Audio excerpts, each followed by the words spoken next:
let me just make this point right in the beginning, that having been in Washington 52 years now, I've seen a lot of change. But there's one change that dwarfs all the other changes in importance, and that is that we no longer have, in any real sense, a free media, and that is big. That could not be bigger. Thomas Jefferson, he was asked, if you had a choice between a government and a free press, what would you choose? He said, no problem, free press. Because without a free press, you're going to get a dictator. But to think about why these Flüchtlinge are here, that is dangerous, because it might talk about how the United States attacked Iraq and destroyed that country. It might talk about what's happened in Syria, how that country has been destroyed. 4 million Flüchtlinge from Iraq. 2 million had to leave their homes and stayed in Iraq, 2 million in the surrounding countries. Syria, again, 4 million. I mean, these boggle the mind. So, first time I encountered the corruption, or one could say the prostitution of intelligence, was during Vietnam. Now, I knew that my colleagues held that there were 500,000 Vietnamese communists under arms in South Vietnam. But General Westmoreland, he wouldn't accept any more than 299,000 Viet communists under arms. And so I asked my friend Sam Adams, who was responsible for this area, I said, Sam, doesn't make any sense. Generals need to exaggerate the threat from the enemy. Why is Westmoreland diminishing the threat from the enemy? And he said, Ray, he said, with the kill count, we're killing so many hundreds each week, each day sometimes, and the press in Saigon is not really bright, but they can do arithmetic, And so if we tell them now that it's more than 299,000, well, there was a cable. Now, General Abrams, who was an excellent tank commander under Patton in this country, in Italy, he was really bright, but he wasn't, he was really good tank commander, not so bright in terms of politics. He wrote a cable, and I will quote from it. He wrote a cable on the 20th of August, 1967, and it said, we can't possibly accept the higher numbers of the enemy, quote, because we have been projecting an image of success in this war, and there's no way that we could avoid the press from drawing an erroneous and gloomy conclusion, period, end quote. There it was, in black and white. There were twice as many enemy in South Vietnam, and the political generals were deliberately disguising that and saying there were only half as many as there were. Why? Because then they couldn't project an image of success in this war. So in the period before the United States attacked Iraq, which was March 2003, sort of before and during the war, I was the branch chief in charge of media analysis for Iraq in the Central Intelligence Agency's open source center that monitored all the media. So we were monitoring the speeches of Saddam Hussein and analyzing the Iraqi press. And in the weeks just prior to the war, my office received a call from the office of Deputy Defense Secretary Paul Wolfowitz. And the request that I received from this office was that we should look in Iraqi media for the connection between Al-Qaeda and the government of Saddam Hussein. So when I received this request, we had to go out to our bureau in Amman, Jordan, where we monitored Iraqi media, and to all our other sort of contacts, media contacts in the Middle East. And we searched everywhere in Iraqi media for evidence of a link between Al-Qaeda and Saddam Hussein, and we found absolutely none. So I went back to Deputy Defense Secretary Wolfowitz and said, no, we don't have any evidence of that. And I thought that would be the end of things. But about 2 weeks later, our office received exactly the same request. Again, please find us the link between Saddam Hussein and Al-Qaeda. So again, we exerted every effort. We pulled out all the stops, so to speak. And again, the response came back, sorry, we can't find anything. There's no evidence of this connection. So oddly enough, we kept getting this request until it became very evident to me that our office was not providing Wolfowitz with the correct answer. So this is just a small example of the kind of pressure that we were starting to come under. And I finally advised my superiors that I was going to go back to Mr. Wolfowitz's office and ask them, what is the original source of this allegation? Maybe it would help us in our search if you could tell us where you got this idea in the first place. And of course, the office of Paul Wolfowitz never got back to me on that. And that's just a small example of the kind of subtle political pressure that analysts within the CIA and in the intelligence community at large were starting to experience in the run-up to the war. And we have this Bill of Rights in the Constitution, 10 amendments, and they're really golden. The first one is why I can speak here freely to you. And the second, well, the fourth one is supposed to protect our internet and our telephone conversations. That's been violated. And the fifth one is, no one shall be deprived of life, liberty, or property without due process. Whoa, wow. Well, does that mean you're not supposed to kill American citizens like Al-Awlaki? Well, it used to mean that. But now the Attorney General, the head of the law part of our government, tells us, well, no, it says due process. It doesn't say judicial process. And so we do the due process right here in the White House. Thank you very much. We don't need the courts.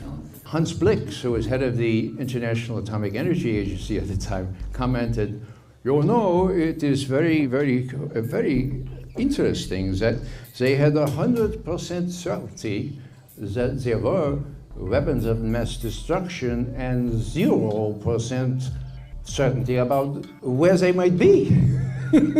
That's how bad it was. I thank you, and just for you, Director Clapper, again on the surveillance front, and I hope we can do this in just a yes or no answer, because I know Senator Feinstein wants to move on. Last summer, the NSA director was at a conference, and he was asked a question about the NSA surveillance of Americans. He replied, and I quote here, "The story that we have millions or hundreds of millions of dossiers on people is completely false." The reason I'm asking the question is, having served on the committee now for a dozen years, I don't really know what a dossier is in this context. So what I wanted to see is if you could give me a yes or no answer to the question, does the NSA collect any type of data at all on millions or hundreds of millions of Americans? No, sir. It does not. Not wittingly. There are cases where they could inadvertently, perhaps, collect, but not wittingly. Not wittingly. Well, we know the truth on that, don't we? And we have Edward Snowden to thank for that. Now, Clapper, of course, was fired as soon as he lied under oath. Correct? No. No, he wasn't. Where is he now? What's Clapper doing now? Anybody know? He's the new head of all U.S. intelligence. Oh boy. The CIA, the NSA, intelligence of the State Department, the Defense. He is the director of national intelligence. What is the point I'm trying to make here? You're a B&D, and your government is being fed by a bunch of crooks and liars, okay? And there's a very important lesson there. The President of the United States is not a free man when it comes to the intelligence services. He's afraid of them. It's understandable that he's concerned, but I don't think a person like that should have run for President of the United States if he was going to be so afraid of the intelligence services. After Iraq, after the debacle having to do with intelligence on Iraq, and the destruction of Iraq itself. The people in Washington thought, well, Bush and Cheney, they have their sights set now on Iran. And maybe we need to do a national intelligence estimate on how close Iran is to a nuclear weapon. And somebody said, yeah, you know, we can't go through what we did on Iraq. Let's get somebody honest in to do an estimate, to manage an estimate. And they had to go to the State Department. But they found an honest man, very experienced, very clever. His name was Tom Finger. He's a recipient of our Sam Adams Award for Integrity and Intelligence. He had been the head of the State Department intelligence outfit. He came over, brought some of his expert, honest analysts, and all during 2007, they labored on a bottom-up assessment from all the evidence of where Iran was in terms of building a nuclear weapon. Now, they did this in secret. And they had some luck mid-year when they got some new intelligence. But in November of 2007, they issued a national intelligence estimate unanimously. That means all 16 intelligence agencies of our government. There were only 12 when I was on active duty. All 16, quote, with high confidence, judged. Now listen to this. Iran stopped working on a nuclear weapon at the end of 2003 and has not resumed work on a nuclear weapon. Now, that judgment was reaffirmed, revalidated every year between 2007, when this estimate came out, and till today. So, what I'm saying here is that an honest job was done, and it prevented the war that Cheney and Bush fully intended to start, not finish, before they left office in 2008. You remember Syria in August of 2013, with those chemical weapon attacks on the 21st of August outside Damascus? Do you remember that? The big, now, Obama had said, you know, that would be a red line. You know, if you use nuclear weapons, Bashar al-Assad, that's a red line. And so, guess what happened? There were some attacks there. Now, what did our colleagues say? Well, let's look at the sarin that was used, the nerve gas. It's not from Syrian government stocks. It's homemade stuff. So, Mr. President, you're being mousetrapped, okay?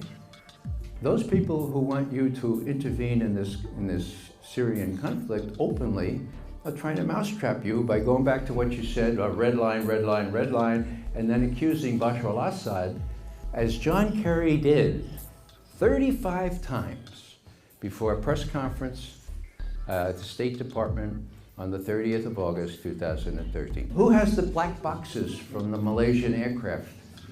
Anybody know? The British. Yeah. Why did the British have the boxes from the Malaysian aircraft? You know, that really stinks. And while I'm on the subject, our colleagues were able to prevent John Kerry from getting up and saying, I have an intelligence assessment that said the Russians or the pro-Russians knocked down that plane. And so we didn't get an intelligence assessment. We got something called a government assessment. A new genre, new animal, okay? What does that mean? That means it was prepared in the White House, not in the intelligence community. Well, the next day, Obama arrived in Petersburg for a summit. And that same day, Mr. Putin felt that he had to comment on John Kerry, and he said, "On врет, он знает, что врет, это печально," which means he's lying, he knows he's lying. This is really sad. So as Obama arrives in Petersburg, Putin, now I've never heard a Soviet president or general secretary call our Secretary of State a liar before, but clearly Putin thought he had the goods on, and he knew, I believe, that Obama knew also that Kerry tended to, like we say, exaggerate. There are a lot of honest intelligence analysts also in the Defense Intelligence Agency, and they are reporting what they're seeing with ISIS. And they send these reports to their generals, and when they see them published, they've been changed. The good news, of course, is there are these analysts that are speaking out, and then somebody must have leaked it to the press. The bad news is that the mainstream media is so corrupt that they take dictation, they take notes from what the White House Sprecher says, and they publish that in the New York Times the next day. And so Americans are completely bereft of information. I had a very educated, a very astute gentleman ask me the other day, why did the Russians shoot down that plane over Ukraine? Now, I have to say, 90% of Americans believe the Russians did it. Why? Because that's what they're told by the mainstream media. In November 2002, obviously just a few months before the United States launched its attack in Iraq, I was invited as an Iraq analyst, which I was in 2002, to participate in war games that were sponsored by the U.S. Army War College in Carlisle, Pennsylvania. And the purpose of the war games was to play out various post-war scenarios in Iraq. What would Iraq look like after a U.S. invasion? And so we played the roles of various political factions and such. And on the final day of the war games, I was seated next to a gentleman who was originally from Iraq, but he was American, married to an American, and he was present at the war games because he was the husband of an American professor there. And while we were listening to the conclusions of the war game, I could see that this gentleman, while he had dark glasses on, tears were coming down. I could see the tears on his cheeks. And I turned to him and I asked him, what is wrong? Can I help? And his response to me was, here at this conference, at these war games, we're discussing political, military, strategic implications of a possible war on Iraq, but nobody here is talking about the humanitarian consequences. No one here is talking about the hundreds of thousands and even millions of Iraqi people, and he said, my people, that are going to die. And when he stated this to me, I tried to think of something to console this man, and I couldn't think of anything to say to him. I was sort of stunned into silence. And then at that very moment, I just felt extremely ashamed that I was even there at these war games, because he was absolutely right. Nobody there was discussing the humanitarian aspects, as if these wars were sterile and as if nobody was ever killed. And this is the kind of psychopathic mentality that I find is endemic in Washington, where elites are planning these kinds of wars, these kinds of attacks, thinking only of political, economic, military benefits, profits from selling arms, and the humanitarian equation is just completely removed from the picture.